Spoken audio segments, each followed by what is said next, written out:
Mi novia se endeudó y me exige pagar la deuda porque soy el hombre, así que la dejé. Me llamo David, tengo 28 años, soy ingeniero civil y vengo de una familia trabajadora. Nada extraordinario, pero siempre he sido alguien estable, responsable y ahorrador. Nunca me gustaron las cosas por apariencia, y si algo me enseñaron mis padres fue que lo sencillo no está peleado con lo valioso. Hace 3 años conocí a Sofía en una pequeña cafetería en Coyoacán. Era un día cualquiera. Yo había ido solo, como muchas veces, con un libro y algo de tiempo libre después del trabajo. Ella estaba en la mesa de al lado, tratando de resolver un problema con su laptop. Recuerdo que el mesero le dijo que el Wi-Fi no servía, y se le notó un poco frustrada. Le ofrecí compartir el internet de mi celular. Aceptó con una sonrisa tan natural que parecía que no sabía que era hermosa. Así empezó todo. Platicamos un rato ese día, y luego otro, y otro. No era común en mí abrirme tan rápido, pero con ella era diferente. Tenía esa forma de hablar que te hace sentir cómodo, como si ya la conocieras de antes. Me contó que estudiaba diseño de modas en una universidad pública, que vivía con su papá y su hermana menor, y que su sueño era lanzar su propia marca de ropa algún día. Lo que más me llamó la atención de Sofía no fue su físico, aunque era evidente que tenía una belleza especial. Fue su forma de ver la vida. Me dijo una vez, no quiero deberle nada a nadie, David. Ni a un banco, ni a una persona. Mi papá me enseñó que todo debe ganarse con trabajo, no con atajos. Me enamoré de esa visión. Tuvimos una relación muy bonita los primeros 2 años. Era de esas parejas que se sienten como equipo. A veces no teníamos mucho dinero para salir, pero eso nunca fue problema. Veíamos películas en casa, hacíamos cenas improvisadas, caminábamos por el centro sin rumbo. Me gustaba esa sencillez compartida, el saber que no necesitábamos de lujos para estar bien. En ese tiempo, ella estaba por terminar la carrera. Yo ya tenía un trabajo fijo en una constructora. No era un sueldo espectacular, pero me permitía vivir solo y ahorrar un poco cada mes. Siempre fui muy cuidadoso con el dinero. Nunca me gustaron las deudas, y menos las compras impulsivas. Cuando Sofía se graduó, empezó a buscar trabajo. Pasó algunos meses difíciles, enviando portafolios, yendo a entrevistas, recibiendo rechazos. Yo trataba de apoyarla en todo lo que podía. Le presté dinero un par de veces, cosas pequeñas, transporte, materiales, alguna comida. Nunca me lo pidió como tal, pero yo quería ayudarla. Lo hacía con gusto. Finalmente, consiguió un puesto como asistente en una boutique de lujo en Polanco. Me pareció una gran noticia al principio. Aunque el sueldo no era tan alto, me dijo que podría aprender mucho de ahí, hacer contactos y entender cómo funcionaba el negocio de la moda desde adentro. Al principio, todo parecía normal. Estaba emocionada, me contaba sobre los diseñadores con los que trabajaba, las clientas exigentes, los vestidos carísimos que le tocaba organizar para eventos. Yo la escuchaba feliz, orgulloso de que estuviera avanzando hacia lo que siempre quiso. Pero poco a poco, las cosas empezaron a cambiar. Primero fueron detalles pequeños. Un día, en medio de una conversación cualquiera, mencionó que una de las clientas era influencer de verdad, de las que abren puertas. Me sonó raro, porque no era un comentario que hubiera hecho antes. Luego, otro día, me dijo que la invitaron a un brunch exclusivo con otras chicas del medio. Usó palabras como branding personal y presencia aspiracional. Yo apenas entendía de qué hablaba. Noté también que comenzó a vestirse distinto. Antes, usaba ropa sencilla, muchas veces hecha por ella misma. Ahora, todo era de marca. Me explicó que tenía descuentos en la boutique, que eran préstamos de ropa para mostrar en sus redes. Que así funcionaba el ambiente. No quise decir nada al principio. Entendía que era parte de su entorno profesional. Pero cada vez me sentía más desconectado de ella. Como si estuviéramos en frecuencias distintas. Un día me dijo que necesitaba una laptop nueva. Que su MacBook ya no respondía bien y que para diseñar, editar y mandar propuestas, era indispensable una nueva. Me preguntó si podía ayudarla. Yo pensé que quería un préstamo, que luego me pagaría. Pero no, me pidió que yo la comprara. Literalmente. Que era una inversión en su futuro, y que al final tú ganas bien, no es como si no pudieras. Eran 50,000 pesos. Sentí un hueco en el estómago. Le dije que lo pensaría, que era mucho dinero. Ella se molestó. Me dijo que no confiaba en su proyecto, que para mí era fácil juzgar desde mi trabajo estable. Llevábamos ya tiempo juntos, y nunca había visto esa reacción en ella. Al final, lo hice. Compré la computadora, creyendo que era una excepción. Que si eso la ayudaba a alcanzar su meta, valía la pena. Pero no fue una excepción. Después de eso vinieron más necesidades, un curso de marketing digital, unas botas neutras, pero de calidad que necesitaba para un evento, un viaje relámpago a Guadalajara para hacer networking. Cada vez que le decía que no era buen momento, se enojaba o me decía que no la apoyaba. Me sentía como el malo por decir que no a algo que, según ella, era parte de su crecimiento. Fue ahí cuando empecé a ver las banderas rojas. No eran solo los gastos. Era la forma en que hablaba de otras personas. Comenzó a admirar a gente que antes le parecía superficial. Esa chica tiene todo porque se mueve con la gente correcta, me dijo un día. Como si el mérito ya no importara. También empezó a hablar mucho de redes sociales. Me decía que tenía que cuidar su imagen, que una buena presencia podía llevarla lejos. Que las apariencias, aunque no fueran todo, sí abrían puertas. Y claro, entre todo eso, yo me sentía cada vez más ajeno. No era presencia, no era influence, no era parte de ese mundo. Una vez, bromeando, le dije que parecía otra persona. Me respondió muy seria, ¿y qué tiene de malo evolucionar? No supe qué contestar. Yo seguía amándola, o al menos intentándolo. Pero algo se había roto. Ya no era esa chica que me hablaba de su papá y de no deberle nada a nadie. Ahora parecía obsesionada con escalar a como diera lugar. Y yo solo era alguien que estaba estorbando. Había pasado una semana desde que noté algo extraño en la forma en que Sofía actuaba con el dinero. Me parecía raro que, aunque yo cubría prácticamente todos nuestros gastos fijos, renta, servicios, comida, incluso parte de su celular, ella siempre parecía estar al límite, como si su quincena se esfumara apenas caía. Una noche, mientras buscaba un documento en la pequeña oficina del departamento, abrí por accidente una carpeta que estaba debajo de la bandeja de impresora. Ahí, entre papeles desordenados, sobres rotos y recibos viejos, encontré los estados de cuenta. Al principio no entendí bien lo que veía. Eran de bancos distintos, con nombres que no recordaba haber escuchado, y cada uno mostraba cifras que me hicieron fruncir el ceño.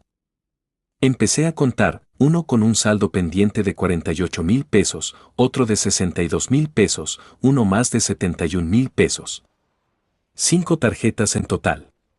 El número final me dejó helado, más de 300,000 pesos en deuda. Y todos los movimientos eran recientes. Compras de ropa en tiendas de diseñador, cargos en bares y restaurantes de zonas caras, reservaciones de Airbnb en Santa Fe, vuelos a Cancún y Tulum, consumos en boutiques que yo ni sabía que existían. No quise sacar conclusiones precipitadas. Guardé los documentos y esperé a que Sofía regresara. Esa noche no pude dormir. Mi mente daba vueltas pensando en las veces que me dijo que estaba invertida, que estaba construyendo imagen, que todo era parte de su marca personal. Recordé cuando me pidió el dinero para la MacBook, diciendo que pronto me iba a sorprender con su primer gran cliente. Cuando por fin hablamos, no negó nada. Se cruzó de brazos, me miró como si la estuviera juzgando injustamente. Claro que tengo deudas, me dijo con frialdad. ¿Y qué? ¿No ves cómo se mueve el mundo ahora? ¿Crees que te van a tomar en serio si no te ves como alguien de éxito? 300,000 pesos, Sofía. ¿En ropa, fiestas y viajes? Es inversión. Levantó la voz. ¿O prefieres una novia fracasada? Los hombres de verdad pagan sin quejarse. ¿No se supone que me amas? Me quedé en silencio. Me dolió más esa última frase que cualquier otra cosa. No porque dudara de mis sentimientos, sino porque me di cuenta de que ella los usaba como moneda. Como un argumento para justificar lo injustificable. Los días siguientes fueron confusos. Ella intentó actuar como si todo siguiera normal. Publicaba fotos sonriente en Instagram, salía con sus amigas y regresaba diciendo que había conocido a gente que le abriría puertas. Pero yo ya no podía mirar todo eso sin cuestionar cada palabra, cada movimiento. Decidí hablar con alguien más. No sabía exactamente qué buscaba, pero necesitaba entender. Contacté a su hermana mayor, con quien habíamos coincidido en algunas reuniones familiares. Le pedí que habláramos con franqueza. Me citó en una cafetería. No sé por qué nadie te advirtió, me dijo sin rodeos. Sofía siempre ha sido así. Desde niña le gustaba aparentar. Mi papá se endeudó por ella más de una vez. Ropa, viajes, cursos carísimos que nunca terminaba. Pero siempre tenía una excusa para todo.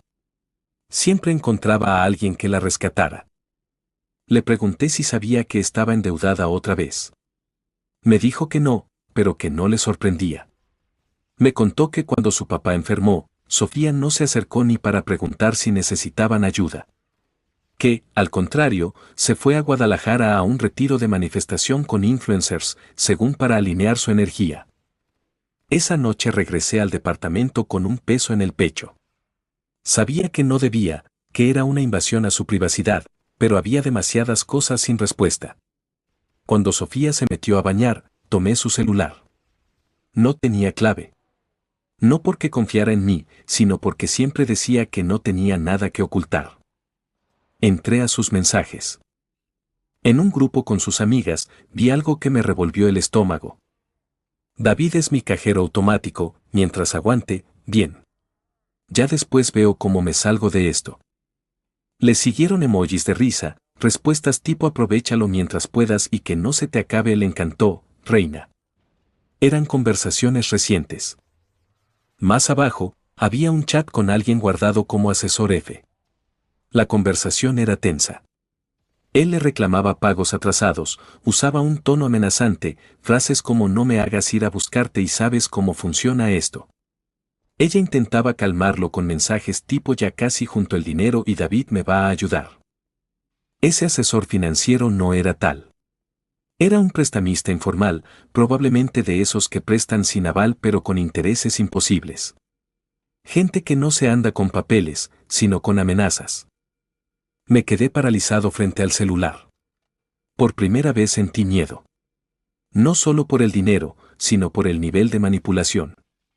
Ella estaba jugando un papel, una historia donde yo era el salvador sin saberlo, y donde todos sus actos estaban calculados para estirar el límite de lo que yo podía soportar.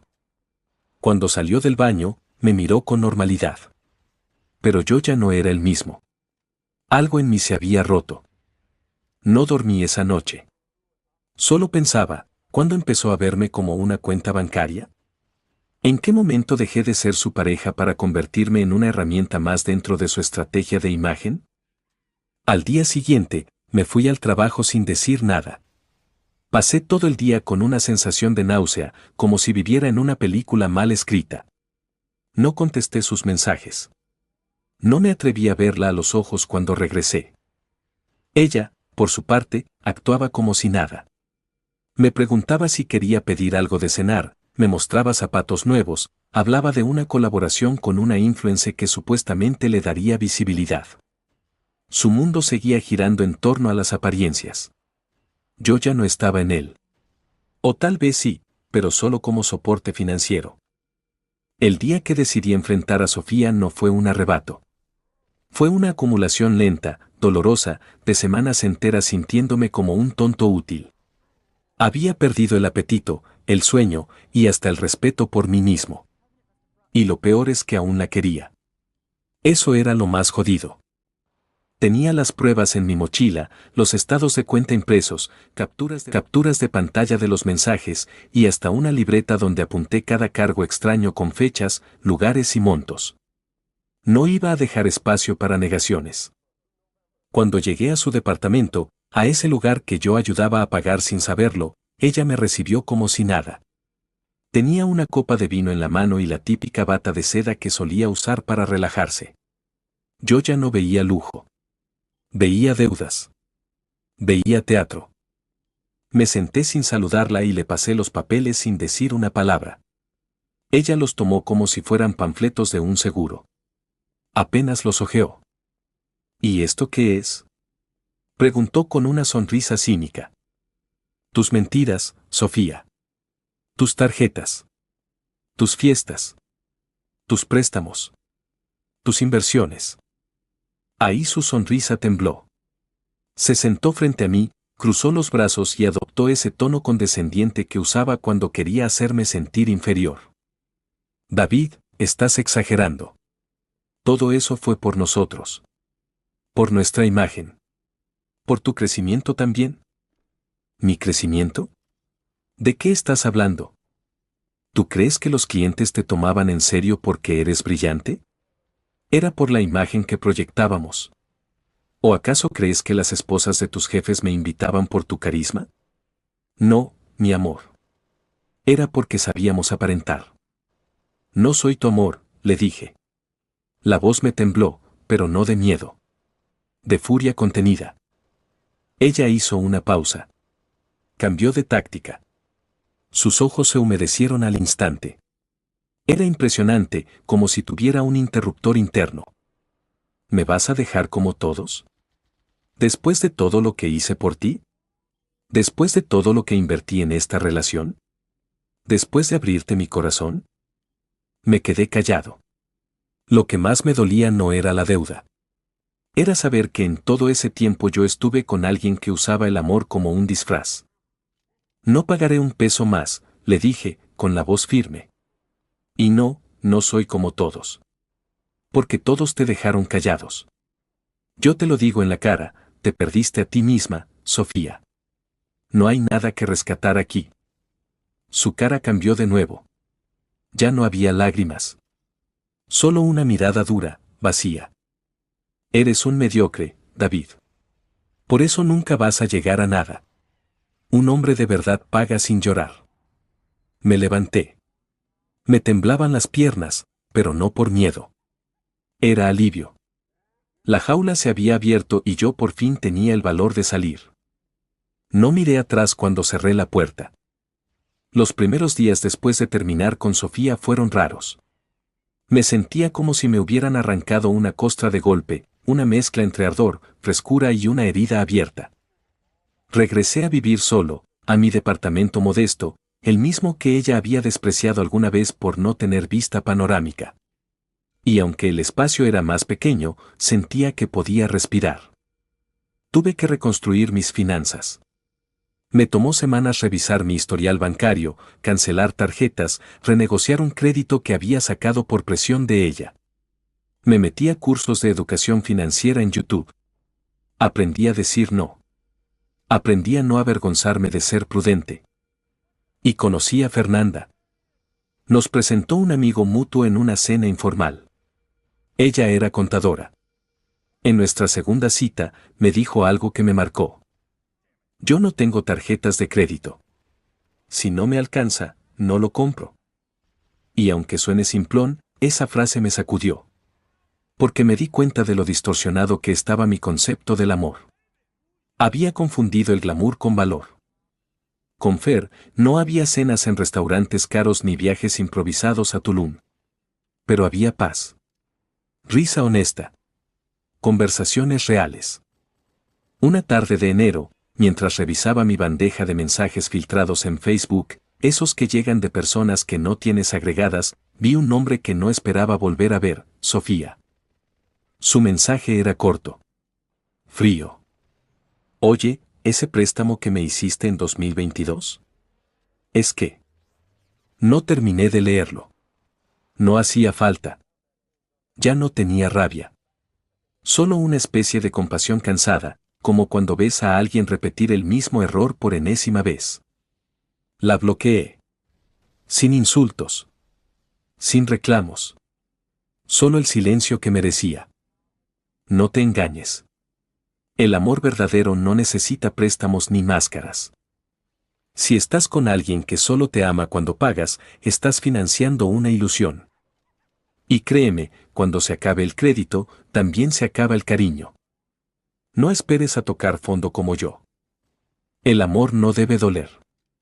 Y definitivamente, no debe endeudarte.